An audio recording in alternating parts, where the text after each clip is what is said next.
So today we have only two verses lined up, which are 6 and 7.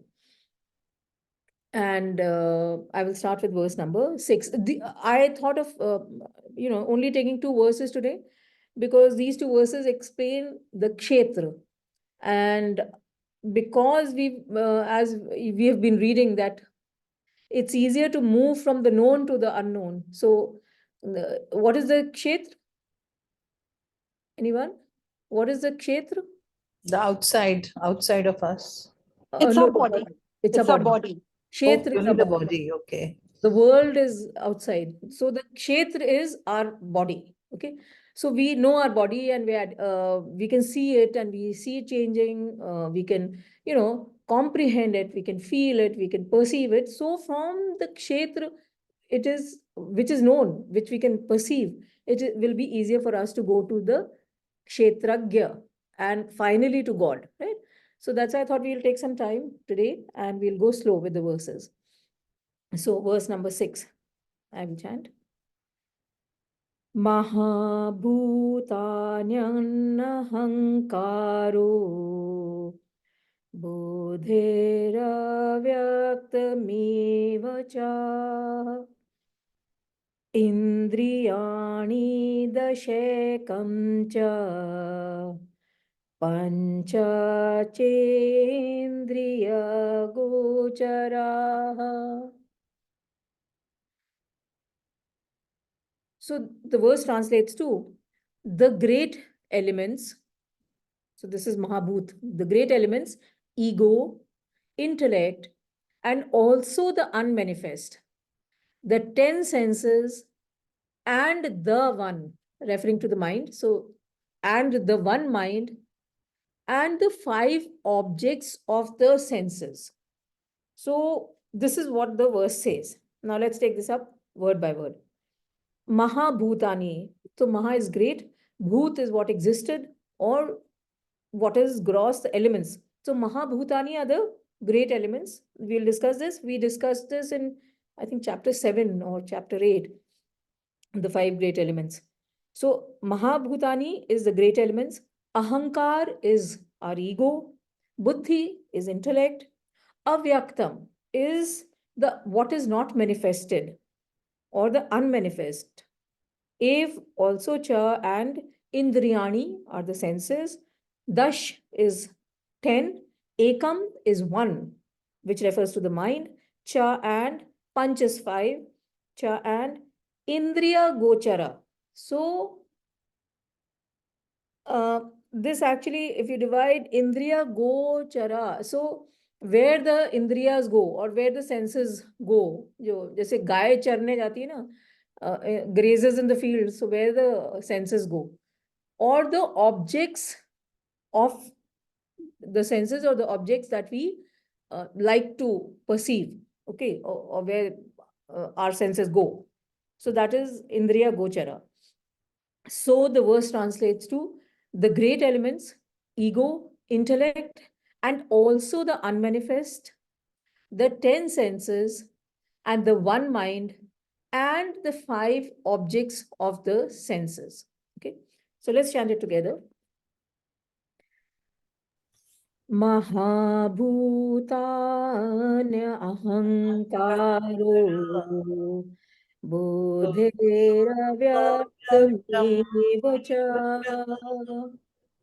indriyani dashekam cha pancachendriya gochara. So, since the beginning of this chapter, we have been discussing that in order to find God, the spirit, the matter, we have to know where the world is ending, where we are ending.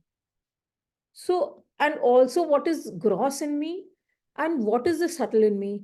So, last time we had discussed that we have to keep on peeling the layers of our personality. You know, that this is my ego, this is you go inside and keep going inwards and reach the ultimate.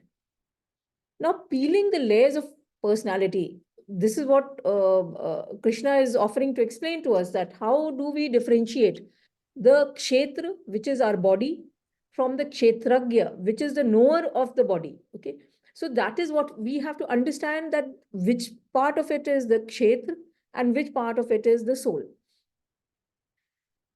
So to understand that, we have to first understand what the world is, how the world functions, what is my body, how it functions. And then we can say, okay, this is the kshetra, this is my body, this is what has, it's part of the gross, it is the kshetra. So we will be able to differentiate between the kshetragya and the kshetra. And we will be able to go inwards to the Jivatma, and then to the summation of all the Jivatmas, the the Paramatman, the Brahman, which is what the Lord said in verse number 3 that we recapped. So to go beyond the world, we have to know where the world ends. We have to know what are the functions of the world, and then only we'll say, okay, that this is beyond the world. So, and what is our kshetra? It is our body. The kshetra is the body, right? And what happens is that if you, all of us, 24/7, are experiencing the world and giving out, commands into the world. So what happens is that the world is sending stimuli. These are taken up from our 5 organs of perception, the Gyan Indriya, which are the hearing, feeling, seeing, tasting, and smelling. So these are the 5 organs of perception. Gyan Indriya, they're called because it is through this that we attain the knowledge of the world or whatever we are exploring. These stimuli, once they are received by the organs of perception, they reach the mind. The tendency of the mind is to function on likes and dislike. This is nothing new that we are discussing. I'm just recapping some of the old portions of the Bhagavad Gita, chapter 3 onwards.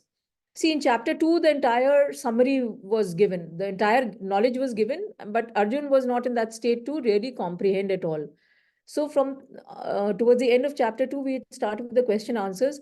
And then actually in chapter 3, the Lord had started detailing and he starts with the Karmyo part. So all this we have covered actually.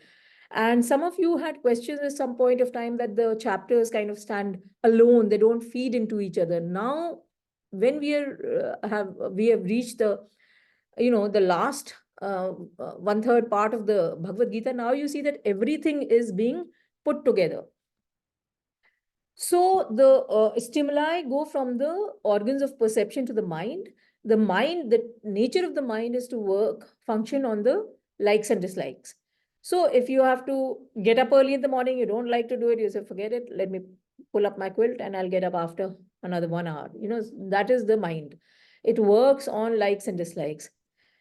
The stimuli then further goes on to the intellect. Now the intellect evaluates, determines, prepares the correct response. So the intellect will say, no, you'd better get up. You have to report for work. You were late yesterday also. So get up. Okay, so it overrules the mind. It can towards the correct action, course of action. So whatever the intellect says will determine what stimuli the mind passes on to our organs of action, the karmendriya. The karmendriya are speech, movement, grasp, evacuation, and reproduction. So this cycle, that the stimuli from the world are taken in by our sense organs, the 5 organs of perception, the Gyanendriya, sent to the mind. The mind should actually be working like a secretary, so that, some automatic responses should automatically be handled by the mind. Only the special one should go to our intellect.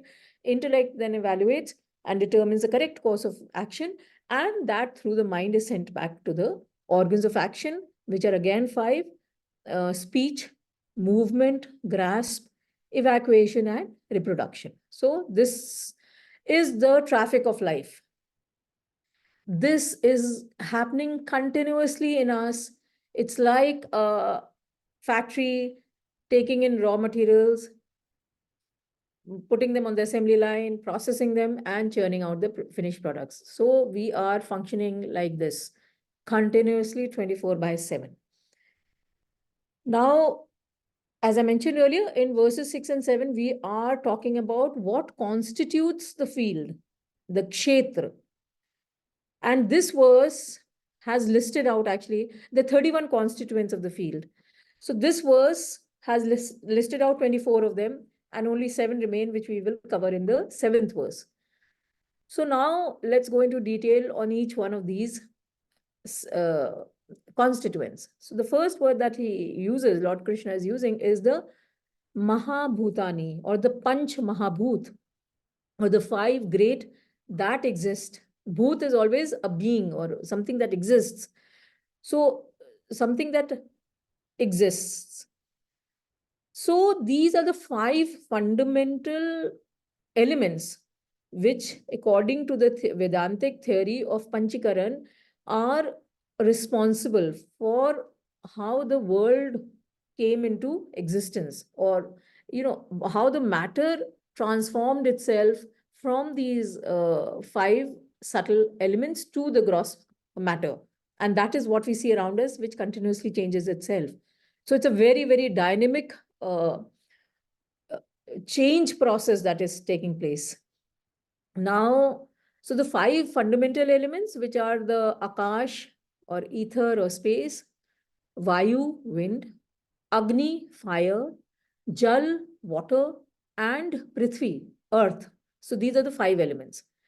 So they are responsible for creation of the entire universe, including us. And they are actually the basis of the entire macrocosm and microcosm. So this is one important constituent, the 5 great elements, Mahabhutani. So these are 5 constituents of our kshetra. Next that is mentioned is Ahankar, or ego, the I-ness, the possessiveness, the doership. So what happens is that when that traffic of life is taking place, the stimuli are reaching us through the mind to the intellect, the ego is the result of the connection of the impulses of the mind with the decisions of the intellect. And we start thinking that I have decided this, I am doing this. And, so it instills a feeling of doership. We forget about the enabling force. We just remain at the ahankar level. And if we look at it, see, if you see the entire creation, and we look at the amount of contribution we are making towards that, even let's say the mass of the universe. So even if there is a very, very fat person, maybe 150 kgs or something, right?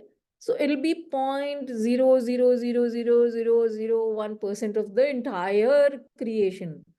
So when we think of it, even by mass, we are actually very, very minuscule and very insignificant. But we always think that we are very special. I mean, if you talk to me, I will feel that I'm like we behave as if we are the only people living on the planet, and the entire world should be catering to our needs, our likes and dislikes, because we feel we are so special, and we are ready to even fight the world if there's a requirement. Why does this happen?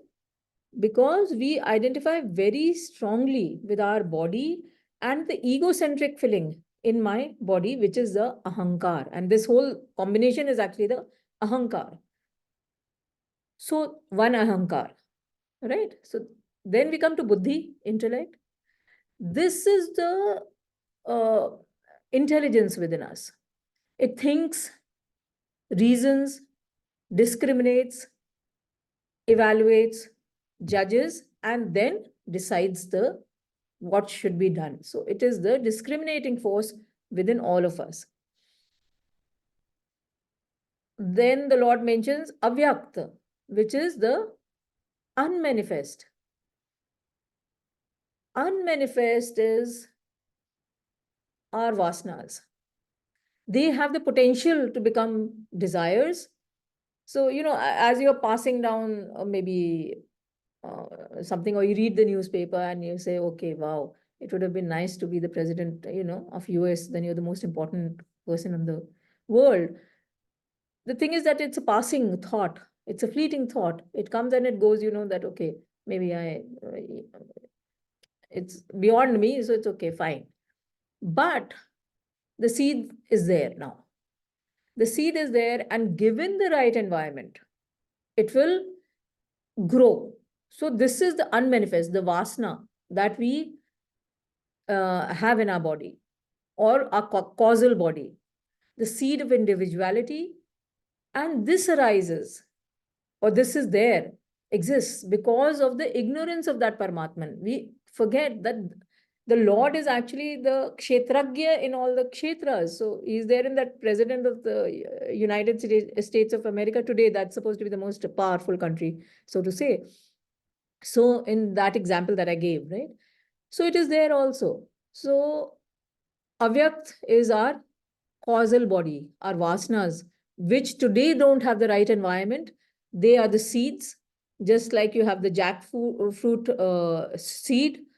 It looks very small today, but the moment you put it in the soil and give it the required nourishment and water, it has the potential of becoming a great tree with great fruits, huge fruits, right? So this is the Avyakt. Indriyani. Now, Indriyani here are referring to, thus she is saying, the Sheikh. So 10 Indriyas, so they're referring actually both to the organs of perception and the Karmendriyas, the organ of action. So our body houses the 5 senses or the gateways or the Gyanendriyas, and the 5 organs of action, the Karmendriyas. This is the gross manifestation. The 5 organs of perception are the hearing, feeling, seeing, tasting, and smelling. And the 5 organs of action or the Karmendriya are the speech, movement, grasp, evacuation, and reproduction. So these are 10. So we have covered how many till now? 18, right?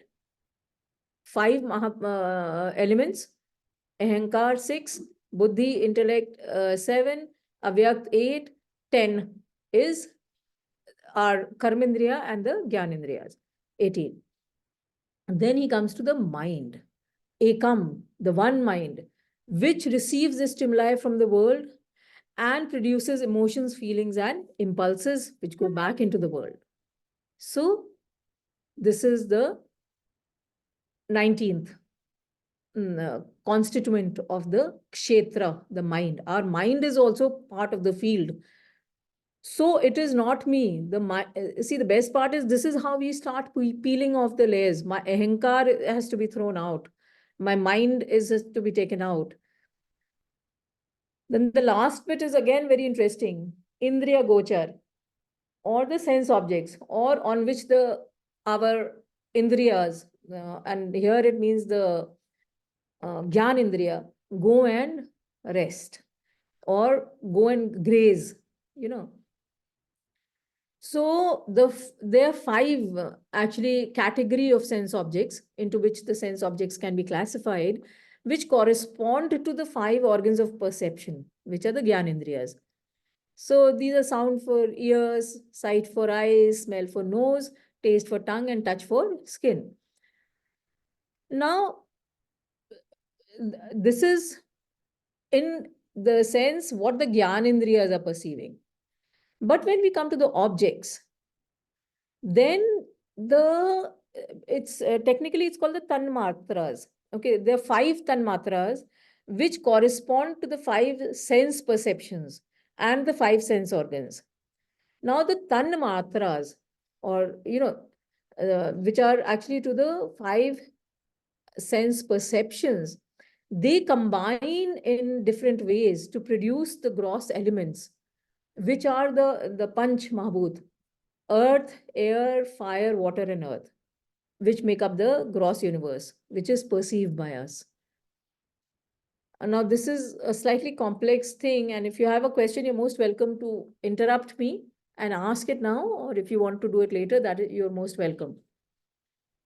So, when the sense objects contact the object, the worldly objects, sorry, when the sense organs contact the worldly objects, they carry the impressions of them to the manas or the mind, which receives, processes, and arranges and rearranges, so the different combinations actually into percepts. So this is what the Tanmatra, the Indriya Gochar or the Tanmatras do actually here. And interestingly, they are, so when we talk of the 5 elements, so space, air, fire, water, and earth, it is interesting how for example, the sound for the ears maps onto space or ether. Sight for eyes maps onto fire. And there's a particular science which is defined for this. The smell for the nose is maps onto earth. Taste for tongue maps onto water. And touch for skin actually maps onto the air that is moving. So this is how the matching, the linking takes place. Also, at this point of time, it would be a good idea to recollect the verse number 4 of chapter 7, Jnana Vigyan Yoga, which read. So you may recollect that verses 4 and 5 talked about the higher and the lower nature of Brahman. So verse number 4 said that earth, water, fire, air, space, intellect, and also ego. Such is the 8-fold division of my Prakriti. So the Lord is saying that this is how I split myself. And in verse number 7.5, or the next verse, he goes on to say that this is the lower aspect of me, the 8-fold, that division of me. So what I'm trying to say is that what we are covering here has actually been covered in detail earlier on in the chapters. It's just that it is being now put logically for us so that we are able to use the same knowledge to distinguish ourselves from the kshetra, from our body, and move towards the kshetragya, which is the knower of the field. So do you want to ask questions now, or shall we move on to next verse and then come back to the questions?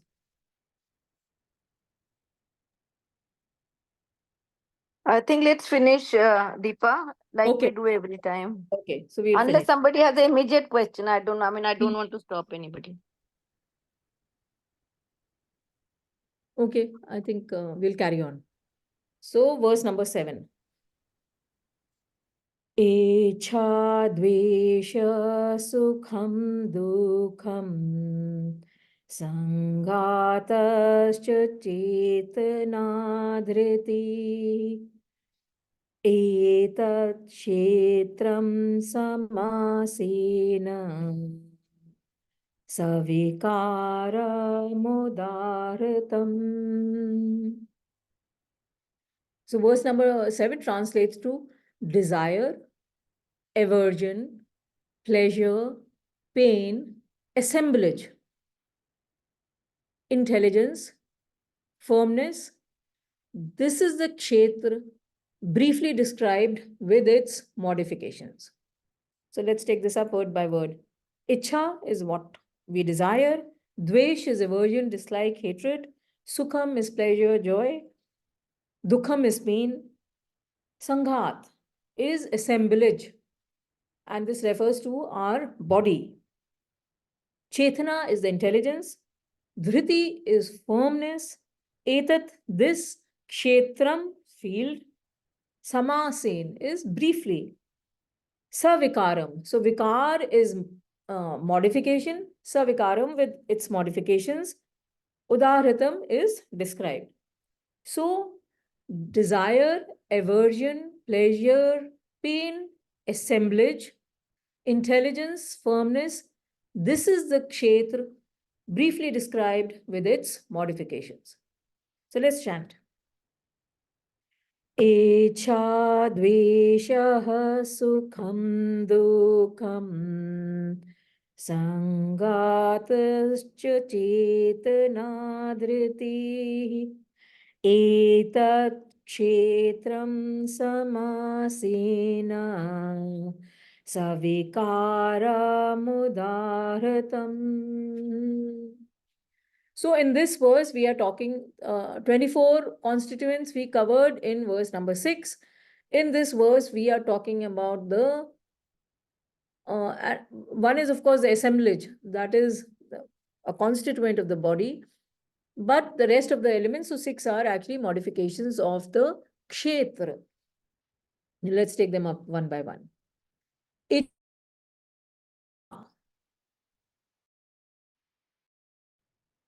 okay, or desire.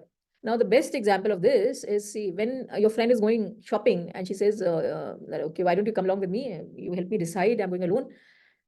You say, okay, I mean, I don't need to buy anything, but okay, I'll come along with you since I'm not doing anything great and I'll come along. So you go. And when you reach the shopping mall, you didn't want to buy anything. But those, I mean, you window shopping and those items, that's, enchanting display of those goods in the windows makes your mind sway and you start desiring something which you don't even need and which you had no intention of buying. So the number of desires that we entertain when we are window shopping in a mall or in any shopping complex is phenomenal. And we actually at times even land up picking things which we do not need just because there's a sale or, some incentive, some motivation the shopkeeper is handing out for us, for him to sell his wares. Now, this is desire.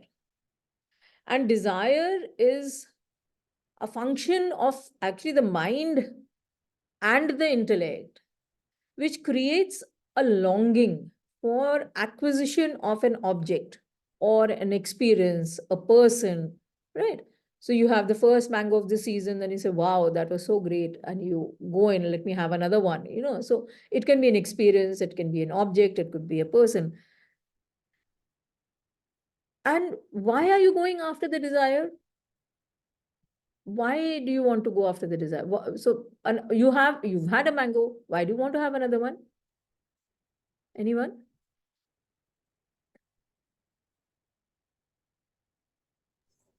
Greed. Greed, yeah, but why the greed? Because you think it'll give you more pleasure, it'll give you joy, right? So you are seeking joy from that experience, right? Of eating a mango or maybe another set of clothes. Yep. So we start going into the world looking for that joy, which is actually within us, because we ourselves are complete. The Paramatman is within us. So it is the ignorance of the self that is leading us into chasing a worldly desire. And the nature of the desire, how it is the greatest sin, and the kinds of desires, and how we should handle them, was explained in detail in the chapters 3, 4, and 5. So that was the Karma Yoga, the Jnana Karma Sannyas Yoga, and the Karma Sannyas Yoga. These were the chapter 4, 5, and 6. So, which told us, and where we read, that material desires are the cause for bondage, and spiritual desires, that is, attainment of the self, leads us to liberation. Or even you can have intermediary desires where you work towards a community goal, and selfless desires in the spirit of service and sacrifice, those will lead us to our liberation. So this has been, again, the context being, the point being made is that we have talked about this in detail. Desire, 3 chapters we had spent while we were talking about action. The gist of it was that when a desire arises, 2 things happen. That either it is met or it is not met. Right? Now, when it is not met, it could be because someone or something is hampering your desire. Okay. So the child wants to go out and play, but the mother says that no, you have an exam tomorrow morning. First, finish your syllabus, and then we will talk about you going out to play. So the child starts hating the mother that what is wrong? I mean, I want to go out and play. I can come back and do it later. My syllabi, why is she after me? So that creates aversion, which is the dvesh. So we talked about desire. The second point was aversion. So this is a modification of the desire. Aversion arises when the desire is interrupted. So the desire to go out and play is interrupted. So, and who's interrupting? The parent is interrupting. So the parent becomes the object of aversion for the person. Okay, so this is what is aversion. So we talked about, going back, two things happen when the desire is met or not met. If it is not met, it could be due to someone else, an impediment coming in the way. Okay, so suppose there is no impediment, but even then the desire could be met or not met. Okay, if it is met, that means the desire is fulfilled. So I set out to eat the mango is in front of me, I cut it and eat it. What happens? I become sukha, or derive happiness, which is the third word here. So that is happiness.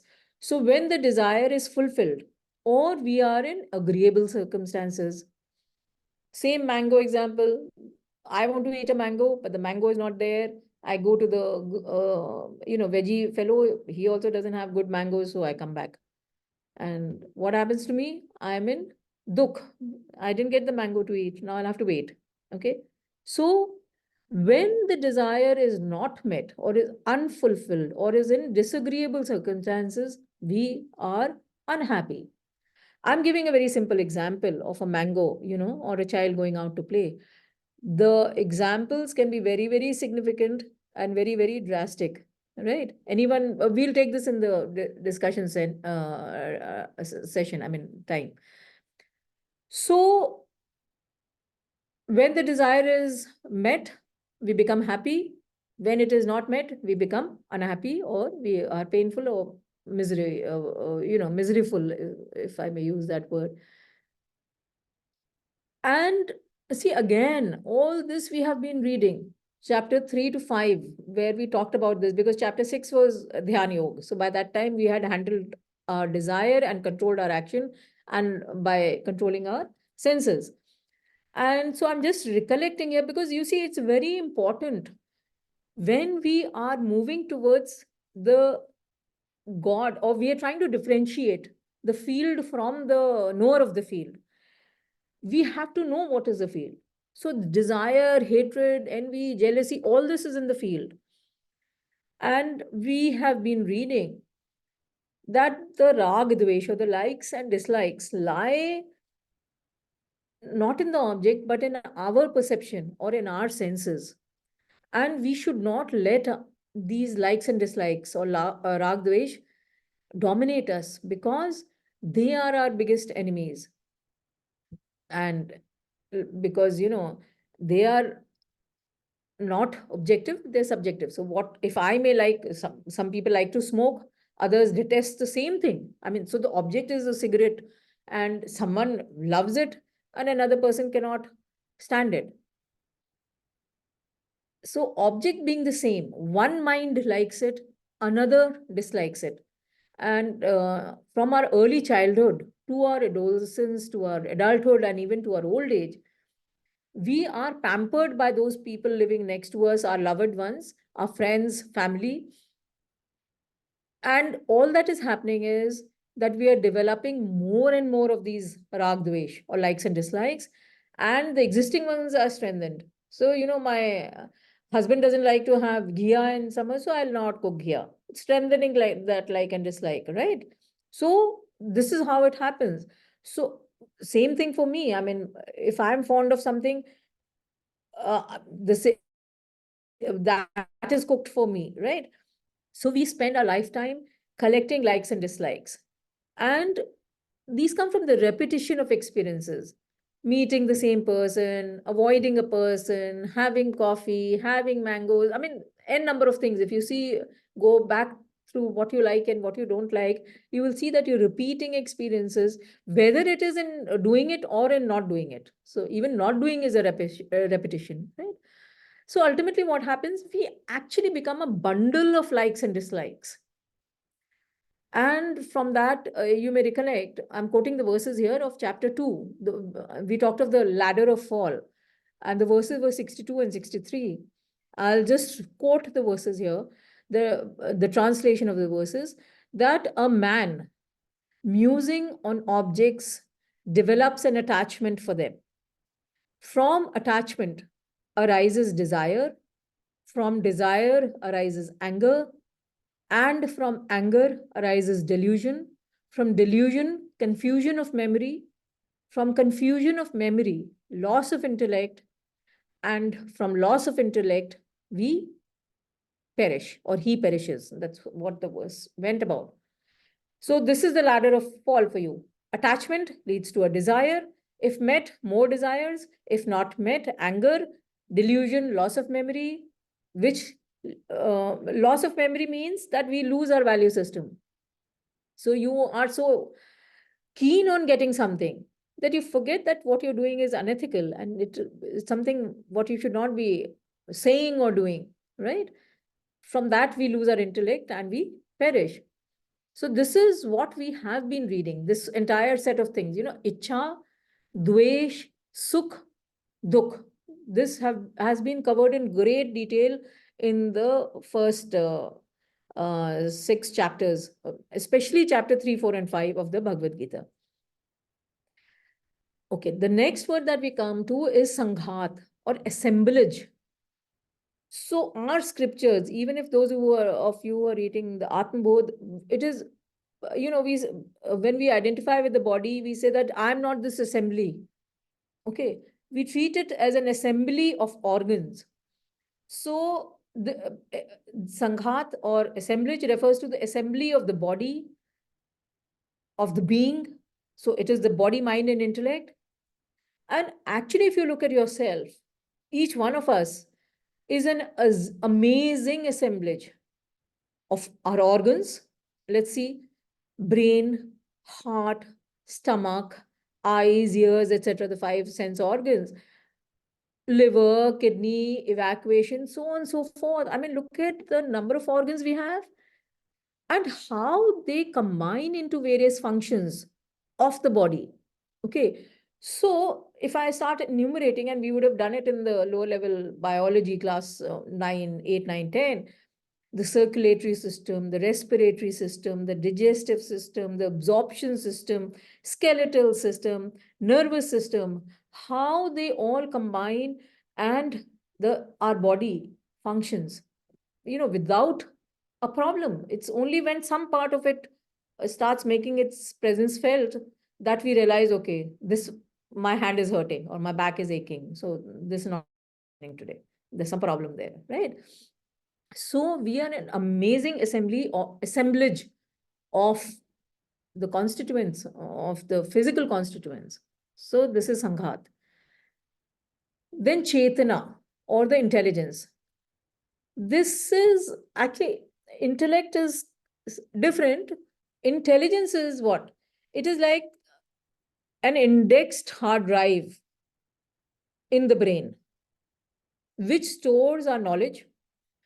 And when we need a particular part of the knowledge, we go into our mind or our chit, and we take out that knowledge, and this is what in the ladder of fall, when we talked about loss of memory and loss of intellect, this is what it means, that we are not able to go to that particular part of the uh, knowledge that we want to extract. So Chetana refers to the hard drive of our brains, which is so brilliantly indexed, which stores knowledge. and we are able to retrieve whatever we need whenever we need, and we are not even aware of it, that we have retrieved it, used it, and moved on. And in chapter 7, again, we had discussed the 4 components of the subtle body, so which was the mind and the intellect. So man was actually the focusing part of our subtle body. Buddhi was that which thinks and analyzes. Ahankar is the I-ness, and Chit was the memory part, which stores and from where we retrieve the knowledge. So this is Chetana. Dhriti, or firmness, or the will, resolve. So this is a quality of the intellect. And it is the determination that keeps all the kshetra constituents that we have discussed so far, active and focused towards a particular goal. And you may also recollect when we were doing chapter 12, this was one of the qualities of the bhakta as well. We had used the terms drid nischay, or of firm resolve and conviction. So it is this firmness, a resolve to do something, which enables that all our constituents to focus towards a particular goal, and we aim to achieve goals through the field of activities. Now, these are the modifications of the constituents that arise in our inner personality. And this happens when our ego is standing in the middle of those enchanting objects, and also they are objects of perception as well, and we are aware of all this, right? So see, any of these constituent elements, especially what we mentioned in the previous verse, are actually inert by themselves. But when it is associated with the kshetragya who is standing in the middle of the kshetra is the body, then the whole display, the scintillating display, becomes alive and enchanting, and it harna jisko bolte hain, it starts taking us away from us.